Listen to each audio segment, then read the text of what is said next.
ዋጋ መክፈል ደስ የሚያሰኝ ነገር ባይሆንም አንዳንድ ግን ደስ የሚሉ ስቃዮች አሉ በሰው ሕይወት ውስጥ።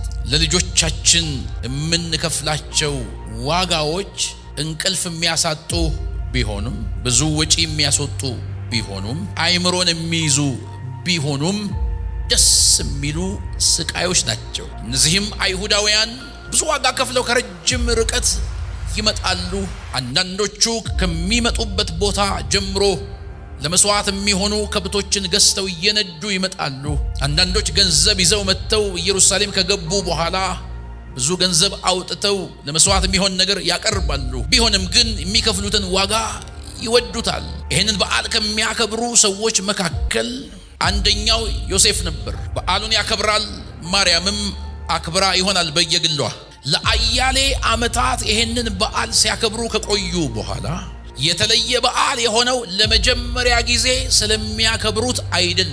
በተደጋጋሚ ሲያከብሩ የቆዩትን በዓል የተለየ ያደረገላቸው ክስተት ነበር። በዓሉ የተለየ የሆነው ለሕዝብ ሁሉ አይደለም፣ ለማርያምና ለዮሴፍ ብቻ ነው የተለየ የነበረው። በዓሉን የተለየ ያደረገላቸው ካለፉት ዓመታት የተለየ ልብስ ለብሰው መምጣታቸው አይደለም፣ ውድ የሆኑ ነገሮች ይዘው መምጣታቸው አይደለም። በዓሉን የተለየ ያደረገው የኢየሱስ አብሯቸው መሆን ነው።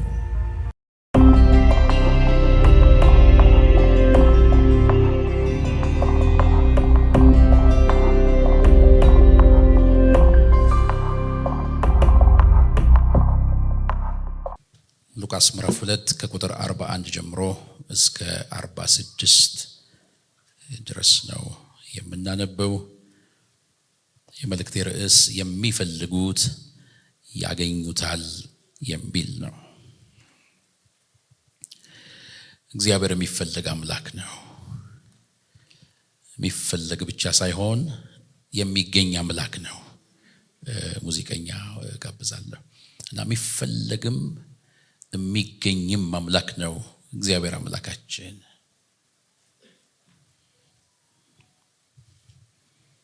በሕይወታችን ብዙ ነገር ሲገጥመን፣ በተለያየ ጎዳናዎች ውስጥ ስናልፍ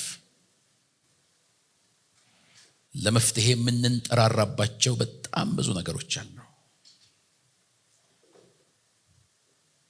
ሰላም ስንሆን ደግሞ የምንተዋቸው፣ ስንቸገር የምንፈልጋቸው ብዙ ነገሮች አሉ። እግዚአብሔር አምላካችን ግን በማንኛውም ሁኔታ የሚፈልግ አምላክ ነው። እኛ አማኞች እግዚአብሔርን ለመፈለግ ልባችን እንዳይነሳሳ የሚያደርጉ ብዙ ነገሮች አሉ። አንዳንድ ጊዜ እግዚአብሔርን ፈለግኩ አልፈለግኩ፣ ጸለይኩ አልጸለይኩ፣ እግዚአብሔር ያለው መሆኑ አይቀር በሚል ቸልተኝነት እግዚአብሔርን ለመፈለግ ሳንነሳሳ እንቀራለን። መንፈሳዊ ስርዓት ግን ይሄ አይደለም። መጽሐፍ በምድር ላይ እድሜህ እንዲረዝም አባትህንና እናትህን አክብር ሲል ሰው ሁሉ እግዚአብሔር ባለው ቀን ስለሚሞታል እድሜ ይረዝማልም ያጥራልም። በቸልተኝነት ዝም ብለን በምንኖረው ህይወት፣ እግዚአብሔርን ሳንፈልግ በምንኖረው ህይወት ብዙ ነገር ልናጣ እንችላለን። አንዳንድ ጊዜ ደግሞ ምንም ጉድለት የለብኝም ብለን ስናስብ፣ ሙሉ ነኝ፣ ነገሮች ሰላም ናቸው ብለን ስናስብ እግዚአብሔርን ለመፈለግ ልባችን አይነሳሳም። ጌታ ኢየሱስ ግን በመንፈስ ድሆች የሆኑ ብፁዓን ናቸው መንግሥተ ሰማያት የእነርሱ ናትና ብሎ ተናግሯል። ድሃ ሁልጊዜ እጁን ዘርግቶ የሚኖር እንደሆነ፣ ሁልጊዜ እየተቀበለ የሚኖር እንደሆነ፣ ዛሬ ላይ ጠግቦ ቢያድርም ዛሬ ላይ ቆሞ ስለ ነገ የሚያስብ እንደሆነ፣ ነገ ደግሞ እንዴት ይሆን ማገኘው ብሎ የሚያስብ እንደሆነ፣ በመንፈስ ድሆች የሆኑ ዛሬ ላይ ትልቅ ነገር በሕይወታቸው ቢገለጥም እግዚአብሔርን ተስፋ ያደረጉ እየፈለጉ የሚኖሩ ሰዎች ብፁዓን ናቸው ብሏል ጌታ ኢየሱስ። አንዳንድ ጊዜ ደግሞ ተስፋ ስንቆርጥ ምንም ነገር ቢፈጠር በኔ ህይወት ላይ ለውጥ አይመጣም ብለን ልባችንን ስንዘጋ እግዚአብሔርን እንዳንፈልግ እንቅፋት ይሆንብናል። እግዚአብሔር ግን በምንም ሁኔታ ውስጥ ይፈልጋል። ላንብብላችሁ ሉቃስ ምዕራፍ 2:41-46 ወላጆቹም በየዓመቱ በፋሲካ በዓል ወደ ኢየሩሳሌም ይወጡ ነበር። የ12 ዓመት ልጅ በሆነ ጊዜ እንደ በዓሉ ሥርዓት ወደ ኢየሩሳሌም ወጡ። ቀኖቹንም ከፈጸሙ በኋላ ሲመለሱ ብላቴናው ኢየሱስ በኢየሩሳሌም ቀርቶ ነበር። ዮሴፍም እናቱም አላወቁም ነበር። ከመንገደኞች ጋር የነበረ ስለመሰላቸው የአንድ ቀን መንገድ ሄዱ። ከዘመዶቻቸውም ከሚያውቋቸውም ዘንድ ፈለጉት። ባጡትም ጊዜ እየፈለጉት ወደ ኢየሩሳሌም ተመለሱ። ከ3 ቀንም በኋላ በመምህራን መካከል ተቀምጦ ሲሰማቸውም ሲጠይቃቸውም በመቅደስ አገኙት። ፈለጉት፣ አገኙት። አንገቶቻችን ዝቅ አድርገን እንጸልይ።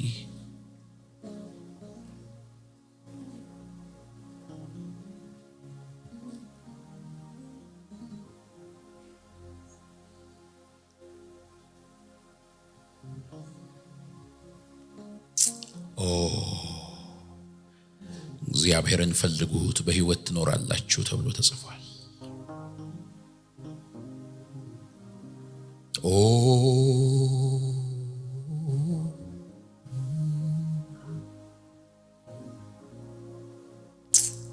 ጌታ ሆይ ልባችን ዛሬ ወደ አንተ ይነሳ።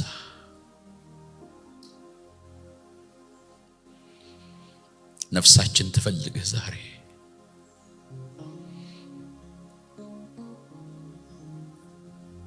ነፍሳችን ትራብህ ዛሬ።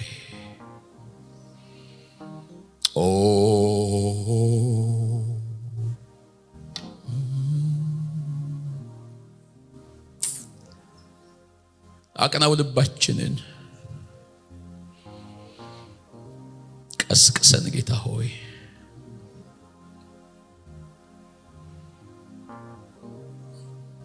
መልሰኝ ወደ መጀመሪያ፣ መልሰኝ ወደ ቀድሞ ሕይወቴ፣ መልሰኝ ወደ ዳንኩበት ቀን፣ መልሰኝ ወደ ቅንነቴ፣ መልሰኝ ወደ መጀመሪያ፣ መልሰኝ ወደ ቀድሞ ሕይወቴ፣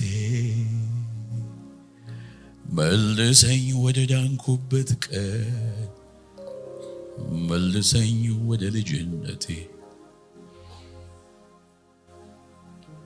መልሰኝ ወደ መጀመሪያው፣ መልሰኝ ወደ ቀድሞ ሕይወቴ፣ መልሰኝ ወደ ዳንኩበት ቀን፣ መልሰኝ ወደ ቅንነቴ።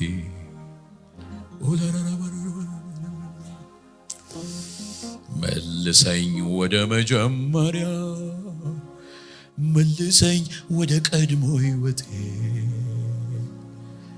መልሰኝ ወደ ዳንኩበት ቀን፣ መልሰኝ ወደ ቅንነቴ።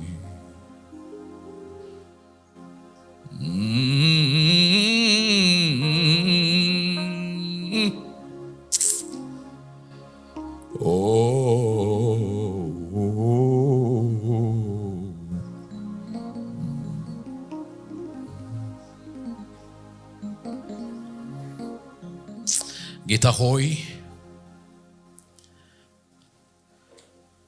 አንተ ሳትፈቅድለት በስህተት ወደዚህ የመጣ አንድም ሰው የለም። ድምጽህ ይሄንን ቤት ይምላው።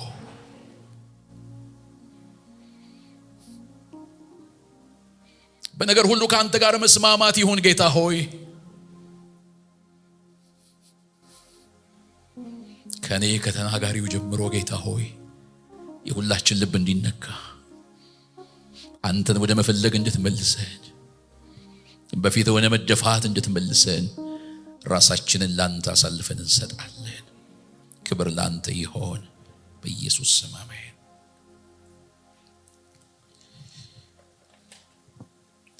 በየዓመቱ በኢየሩሳሌም ቤተ መቅደስ የሚከበር የፋሲካ በዓል ነው ወቅቱ። ይህንን በዓል አይሁዳዊ የሆነ ሁሉ በተለይ ወንዶች ግዴታ ተጥሎባቸው ከያሉበት ሩቅም ቅርብም ስፍራ እየመጡ ብዙ መስዋዕትን ያቀርባሉ። ይሄን በዓል ተሰብስበው ያከብራሉ። ወደ ኢየሩሳሌም ቤተ መቅደስ መጥተው ምንም እንኳን ዋጋ የሚያስከፍል ቢሆንም በደስታ ነበር ዋጋ የሚከፍሉት። ዋጋ መክፈል ደስ የሚያሰኝ ነገር ባይሆንም አንዳንድ ግን ደስ የሚሉ ስቃዮች አሉ በሰው ሕይወት ውስጥ። ለልጆቻችን የምንከፍላቸው ዋጋዎች እንቅልፍ የሚያሳጡ ቢሆኑም ብዙ ወጪ የሚያስወጡ ቢሆኑም አይምሮን የሚይዙ ቢሆኑም ደስ የሚሉ ስቃዮች ናቸው። እነዚህም አይሁዳውያን ብዙ ዋጋ ከፍለው ከረጅም ርቀት ይመጣሉ። አንዳንዶቹ ከሚመጡበት ቦታ ጀምሮ ለመስዋዕት የሚሆኑ ከብቶችን ገዝተው እየነዱ ይመጣሉ። አንዳንዶች ገንዘብ ይዘው መጥተው ኢየሩሳሌም ከገቡ በኋላ ብዙ ገንዘብ አውጥተው ለመስዋዕት የሚሆን ነገር ያቀርባሉ። ቢሆንም ግን የሚከፍሉትን ዋጋ ይወዱታል። ይህንን በዓል ከሚያከብሩ ሰዎች መካከል አንደኛው ዮሴፍ ነበር።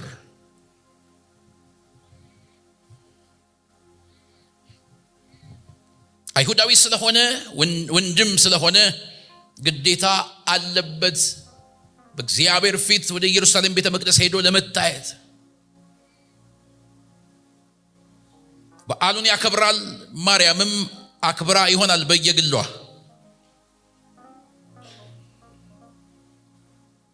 ለአያሌ ዓመታት ይሄንን በዓል ሲያከብሩ ከቆዩ በኋላ ይሄኛው በዓል ግን ለማርያምና ለዮሴፍ በጣም የተለየ በዓል ነበር። የተለየ በዓል የሆነው ለመጀመሪያ ጊዜ ስለሚያከብሩት አይደለም። በተደጋጋሚ ሲያከብሩ የቆዩትን በዓል የተለየ ያደረገላቸው ክስተት ነበር። በዓሉ የተለየ የሆነው ለሕዝብ ሁሉ አይደለም፣ ለማርያምና ለዮሴፍ ብቻ ነው የተለየ የነበረው። በዓሉን የተለየ ያደረገላቸው ካለፉት ዓመታት የተለየ ልብስ ለብሰው መምጣታቸው አይደለም። ውድ የሆኑ ነገሮች ይዘው መምጣታቸው አይደለም። በዓሉን የተለየ ያደረገው በዓሉን የተለየ ያደረገው የኢየሱስ አብሯቸው መሆን ነው። የሚያውቁትን በዓል የኢየሱስ መኖር ልዩ አደረገላቸው።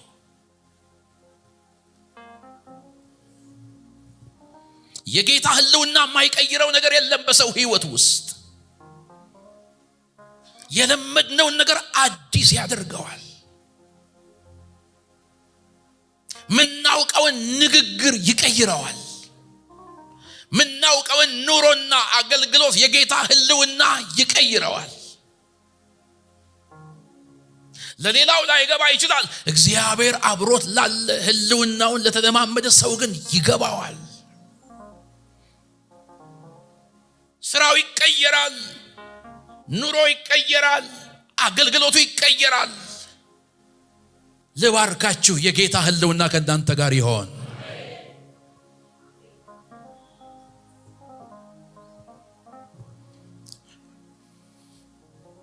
ምን አለ ማርያም እና ዮሴፍ የገባቸው ነገር ለሌሎችም ቢገባ? ምን አለ እነሱ የቀመሱትን ነገር ሌሎችም ቢቀምሱ? ሌሎቹ ልማዳቸውን ለማድረግ ሲመጡ ማርያምና ዮሴፍ በተለየ መንፈስ የመጡት። ሃሌሉያ።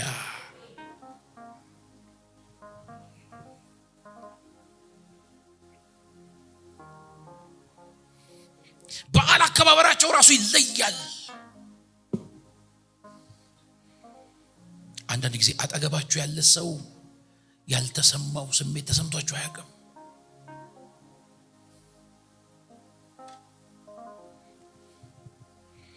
ጉባኤ መካከል አንድ ጊዜ ልካፈል ተገኝቻለሁና መባ እየተሰበሰበ በተከፈተ መዝሙር ልቤ ተነክቶ እኔ ያለቅሳለሁ።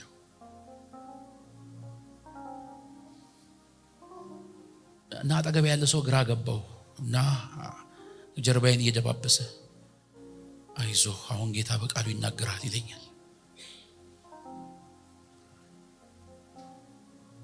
የሆነ ጥያቄ ኖሮኝ ሆድ ብሶኝ ነው የመሰለው እና እየተማጸነልኝ ነው ያለው። በቃ አሁን በሚመጣው ቃል ጌታ ሆይ ፈውሰው እያለ እየተማጸነልኝ ነው ያለው። ነክቶኝ እኮ ነው ጌታ።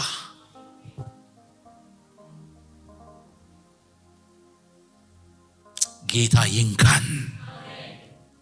ሃሌሉያ። ማርያምና ዮሴፍ በጌታ መንፈስ ሆነው ሌሎቹ በበዓል መንፈስ ሆነው በዓሉ ተከብሮ አለቀ። በዓሉ ተከብሮ ካለቀ በኋላ ያለው ጉዳይ ላይ ነው የመልእክት ሐሳብ። ሁሉም ዓመት ያድርሰን ብለው እየተሰነባበቱ ወደ ቤታቸው መንገድ ጀምረው ሳለ ማርያምና ዮሴፍም እንደ ሌሎቹ ኢየሱስን ረስተውት ኢየሱስን ትተውት ወደ የቤቶቻቸው መንገድ ጀምሩ። ትላንትና ትኩረታቸውን ከሱ ላይ ሳያነሱ የከረሙት ማርያምና ዮሴፍ በዓሉ ከተፈጸመ በኋላ ግን ቸል አሉት።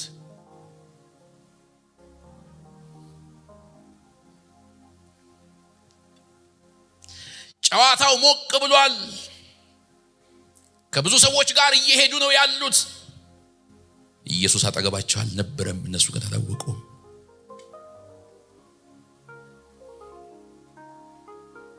ለነሱ ብቻ ትርጉም ይሰጥ የነበረው የጌታ አብሮነት ተለይቷቸው ግዝ ብለው ይሄዳሉ። ለምን? በዓሉ ሰምሯል። ሌሎቹ ኢየሱስን ቸል ቢሉት አይፈረድባቸውም ስለማያውቁት። የሚያውቁት የቀመሱት ማርያምና ዮሴፍ እንዴት ሆነላቸው ዝም ብሎ መሄድ? ምንድነው ያዘናጋቸው? ምንድነው ቸል እንዲሉ ያረጋቸው? የትኛው ነገር ነው አይምሯቸውን የወሰደው?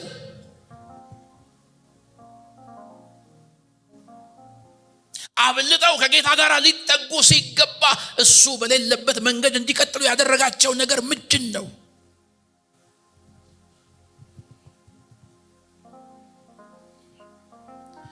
እግር ለመሄድ እምቢ ሲል ነው ጌታን የምንፈልገው።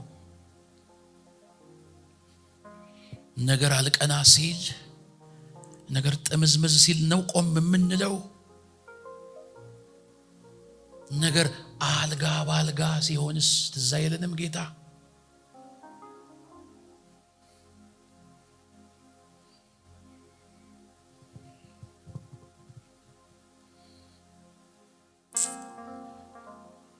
ወንድሞቼ እናቶቼ፣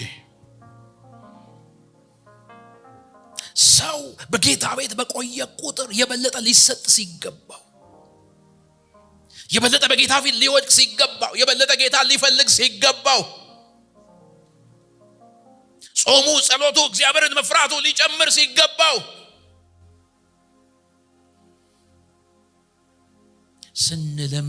ስንለምድ ቸል ብለን ይሆን?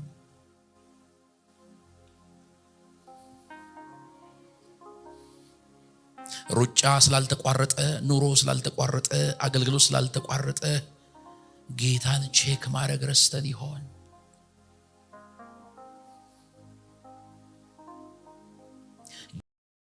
አደጋ ጊዜ ተጠሪያችን ብቻ ይሆን? አንዳንድ ብድሮች ስንበደር ዋስ አቅርቡ እንባላለንና ዋሳችን የሚፈልገው እኮ ችግር ከተፈጠረ ብቻ ነው። ችግር ካልተፈጠረ ብድሩ ተከፍሎ እስኪያልቅ ድረስ ዋሳችን አይፈልግም።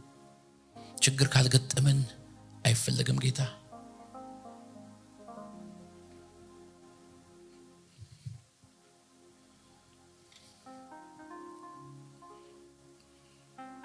እግዚአብሔር እሱን ወደ መፈለግ እንድንመለስ እየተናገረን ያለው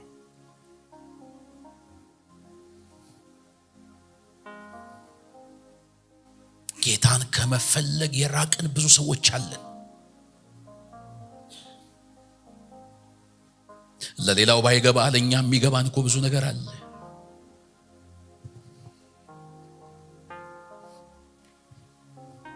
አንድ እርምጃ ያለሱ መራመድ እንደማንችል እናውቃለን። ያጣጣምነው የጌታ እጅ በሕይወታችን አለ። እንደሌላው አይሆንልንም።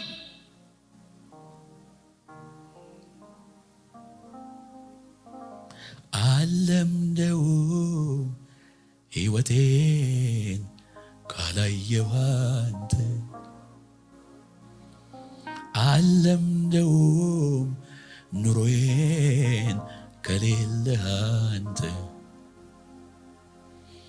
አልፈልግም ኑሮዬን ካላየሁ አንተ አልወደውም መኖሬን ከሌለህ አንተ።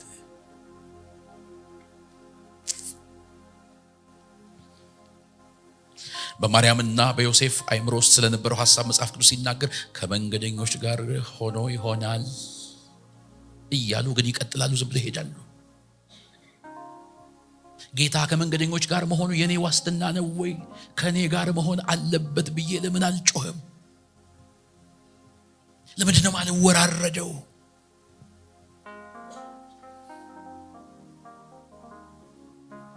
በልዩነት አምላኬ ከኔ ጋር መሆን አለበት ብዬ ለምንድን ነው ውስጥ የማይቃጠለው?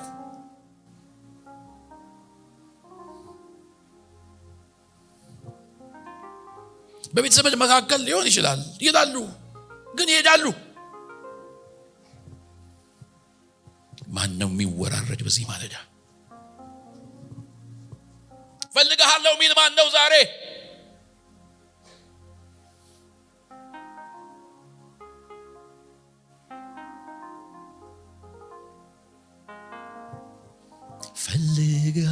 ፈልግሃለሁ ፈልግሃለሁ በሙሉ ልቤ አንተን ሻለሁ ፈልግሃለሁ ፈልግሃለሁ በሙሉ ኃይሌ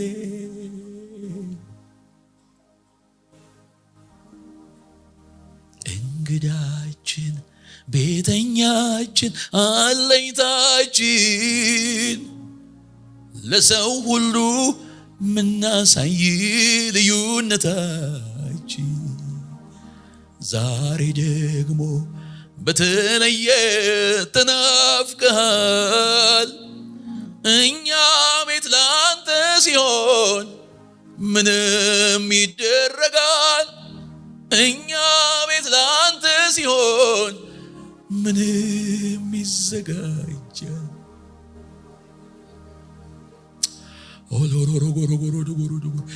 እንግዳችን ቤተኛችን አለኝታችን ለሰው ሁሉ ምናሳይ ልዩነታችን ዛሬ ደግሞ በተለየ ተናፍቀሃል። እኛ ቤት ላንተ ሲሆን ምንም ይደረጋል። እኛ ቤት ላንተ ሲሆን ምንም ይዘጋጃል። ዛሬ በውዴ ላይ ተደግፌ ትላንትን ትላንት አልኩ በርሷ ልፌ የሚያዩኝ በሙሉ ይለዩኛል። በውዱ ጥገኛ ነው ይሉኛል ይሉኛል። አይደለም ፈውሴን በልቼ ልመለስ ምስጋናን ረስቼ ሰው ልጠብቅ ይቅርና ሊያሳስበኝ ለምስጋና እለት እለት ፈልገዋለሁ ለሕይወት ለመቆየት ለመሰንበት ፈልገዋለሁ ለሕይወት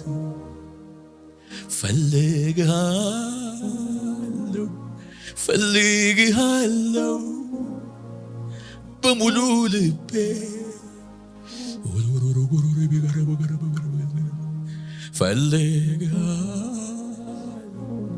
ፈልግሃለሁ ጌታ ኢየሱስ።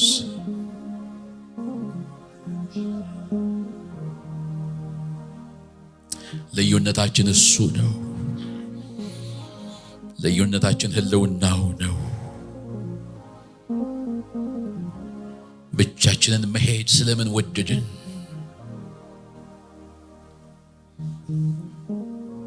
ነገር ስለተሳካ ጌታን መፈለግ ስለምን ቸላልን?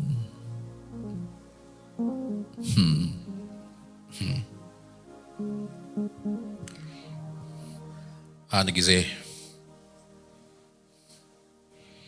አንድ ቸርች ላይ ለሰዎች ልጸልይ በምሳ ሰዓቴ የጸሎት ክፍል ጠይቄ እየጸለይኩ እያለሁ ከምጸልይበት ክፍል አጠገብ ላይ አዳራሽ ነበርና እዛ ውስጥ ብዙ ሰዎች ነበሩ። የብዙ ሰው ድምጽ ይሰማ ነበርና ጌታ ውጣና ከዚህ እዛኛው አዳራሽ ግባ አለኝ። ለመጸልይላቸውን ሰዎች ባሉበት ትቻቸው ሄጄ ገባሁ። ለምን ግባ እንዳለኝም አላውቅም። ስገባ ብዙ ቁጥር ያላቸው ሰዎች እየጸለዩ ነው እና ከገባሁ በኋላ ጌታ ነገረኝ ምን መናገር እንዳለብኝ። አስተባባሪ መሰለኝን ቆሞ ያገኘሁትን ሰው ጠራሁና ጌታ ልኮኝ ነው የመጣሁት አልኩት። ከየት ነህ ወዴት ነህም አላለኝ። መንፈስ ቅዱስ መስክሮለት ይመስለኛል። ጸሎቱን አስቆማቸውና አንዴ መልእክት እንሰማለን አለ። ጾም ጸሎት የገቡበት የመጀመሪያ ቀን ነበር። ለ3 ቀን ነው ጾም ጸሎት የገቡት። የመጀመሪያ ቀናቸው ነበር። ጾም ጸሎት የገቡበትን ምክንያት ጌታ መልሱን ነበር የሰጣቸው። ያንን ተናግሬ በቃ ፕሮግራማችንን ጨርሰናል፣ ከዚህ በላይ ምንም አያስፈልግም፣ በቃ እንበተን ሲል አስተባባሪው ደነገጥኩ። ጥያቄ ሲመለስ በቃ ይወጣል ወይ ብዬ ደነገጥኩ። ምንም አላልኩም ለነሱ። አዎ ጥያቄ በመጀመሪያው ቀን ተመለሰ። በቃ ለጥያቄው የተፈለገው ጌታን መፈለግ እኮ ህይወታችን ነው መሆን ያለበት። ጾም ጸሎት ህይወታችን እኮ ነው መሆን ያለበት። የትኛውም ነገር ላይ ምን ላድርግ ጌታ ሆይ ብሎ መጠየቅ ህይወታችን እኮ ነው መሆን ያለበት። በራሳችን ማድረግ ስንችል ሳንጠይቅ ምን እናደርግ ሲከብደን ብቻ ጌታ ሆይ አላሳዝንህም ማለት ጌታ ያስተማረን ይሄንን አይደለም። ፈልጉኝ ብሎ እግዚአብሔር ህዝቡን እየጠራ ነው ያለው። ፈልጉኝ።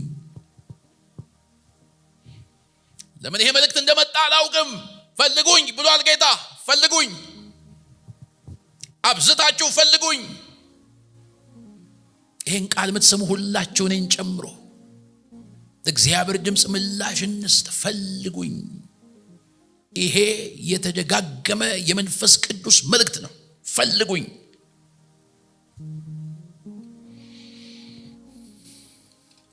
የአንድ ሙሉ ቀን መንገድ ብቻቸውን ሄደዋል ማርያምና ዮሴፍ።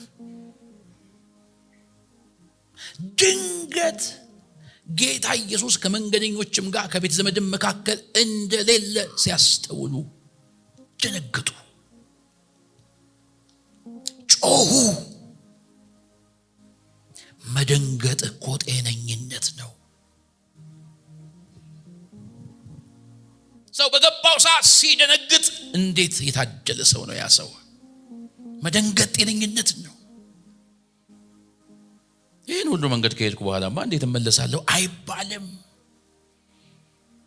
ሞቅ ያለ ጨዋታ እየተጫወቱ ከህዝቡ ጋር እየሄዱ እያሉ ሲባንኑ የጌታ አለመኖር ሲገባቸው ደንግጠው ወደ ኋላ መመለስ ጀመሩ። ያማቸዋል እነዚህ ሰዎች። ከዛ ደስታ መካከል ወጥተው ከዛ ጨዋታ መካከል ወጥተው ሲርበተበቱ ያማቸዋል። ምን እንደጎደላቸው ስለገባቸው ነው። አጠገባቸው ጌታ እንደሌለ ስለገባቸው ነው። ትርጉም የለውም ለሌላው ሰው። የነ ማርያም ሁኔታ አይገባም ለሌላው ሰው፣ እነሱ ግን ይገባቸዋል። ምን እንዳጡ ይገባቸዋል። ያውቁታል ጌታን ጠረን፣ ምን እንደጎደለባቸው ይገባቸዋል። ሚጮሁት ለዚህ ነው። ሚርበተበቱት ለዚህ ነው። ገብቷቸው ተዘናክተው ከመንገደኞች ጋር ይሆናል እያሉ ዝም ብሎ የሄዱበት መንገድ ቆጫቸው።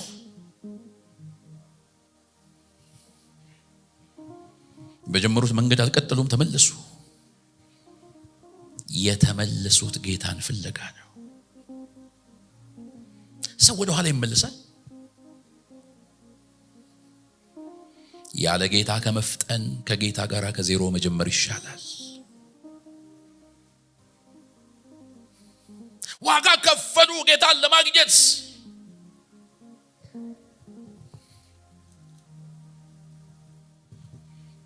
ሰው ሁሉ ጥሏቸው ሄደ፣ ብቻቸውን ቀሩ ጌታን በመፈለግ።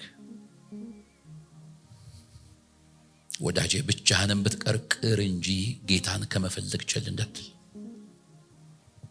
ታውቀዋለህ ከየት እንዳነሳ፣ ጠረኑን ታውቀዋለህ። የልጅነትህ አምላክ ላንተ ምን ማለት እንደሆነ ታውቀዋለህ።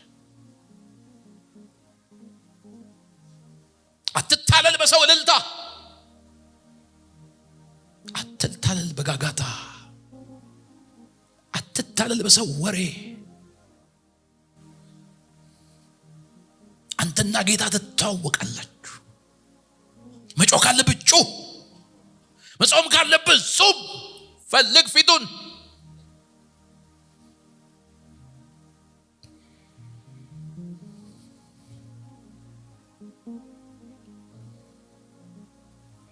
የአንድ ሙሉ ቀን መንገድ እንደገና ወደ ኋላ መመለስ ከባድ ነው። ዋና ነገር ተጥሎ ግን አይኬድም።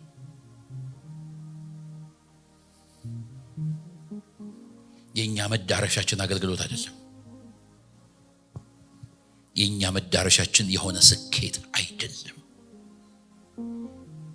ያንዳንዱን እርምጃችንን ከሱ ጋር ያድርግልን ጌታ። ሰው አልገባውም ምን ሆናችሁ ብሎ የሚጠይቅ የለም። አልገባውም። ሰው ቢገባውም ባይገባውም ወሰኑ እነሱ።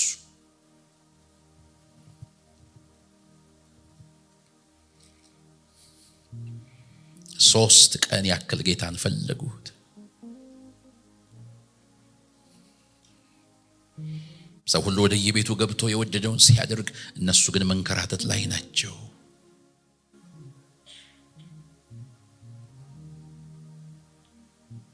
ወንድሞቼ እናቶቼ፣ የሰውን ህይወት አንኖርም፣ የራሳችንን ነው የምንኖረው። ሌላው ሰው የሆነለት ይሆናል። ወዳጄ አንተ ራስን ታውቃለህ። ፈልገኝ ይላል ጌታ። ፈልጋለሁ ድምፅህን፣ ፈልጋለሁ በፊቴ መሆንህን፣ ፈልጋለሁ ጩኸትህን፣ ፈልጋለሁ ጾምህን፣ ፈልጋለሁ በፊቴ መመላለስህን ይላል ጌታ።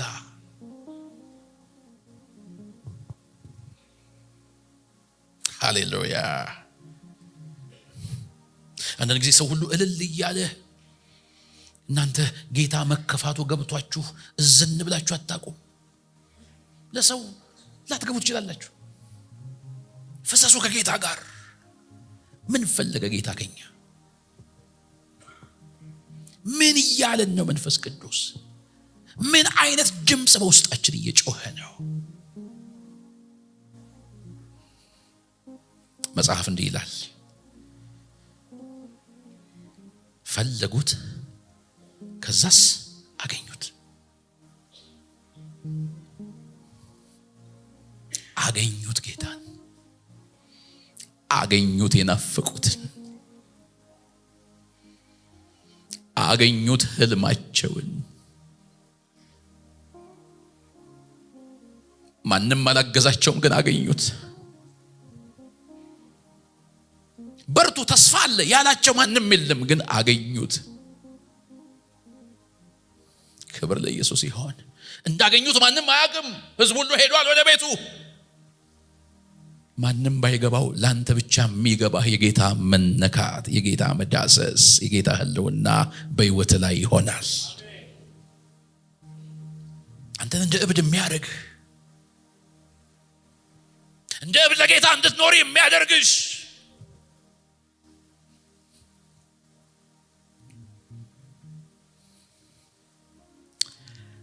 ክብር ለኢየሱስ ይሁንለት። እንዲህ ብዬ ከዛ ልጸልይ።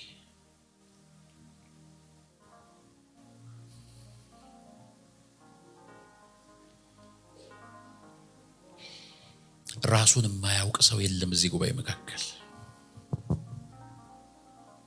በባዶነት እንሆን፣ በድርቀት እንሆን፣ በልምላሜ እንሆን፣ ሁሉ ሰው ራሱን ያውቃል።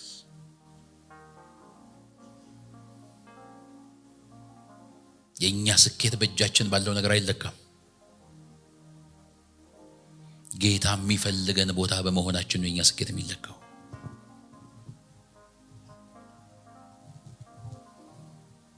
በጌታ ምሪት ውስጥ ነው ያለነው ወይስ በራሳችን መንገድ እየሄድን ነው?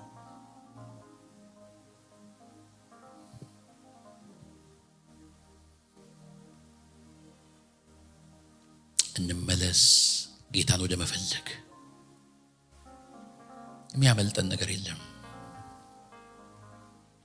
በር መዝጋት ካለብን በር እንዝጋ፣ እንወራረድ። ልባችን ጌታን ይፈልገው፣ ውስጣችን ይቃጠል። ይገኝልናል፣ ጌታ ይገኝልናል። ዝም አይለንም መንፈስ ቅዱስ። በብዙ ህልውና ይጎበኘናል። ወንድሞቼ እናቶቼ፣ ይቀየራል አገልግሎታችን፣ ይቀየራል ህይወታችን። እግዚአብሔርን ፈልጉት በህይወትም ትኖራላችሁ። አንገቶቻችን ዝቅ አድርገን እንጸልይ።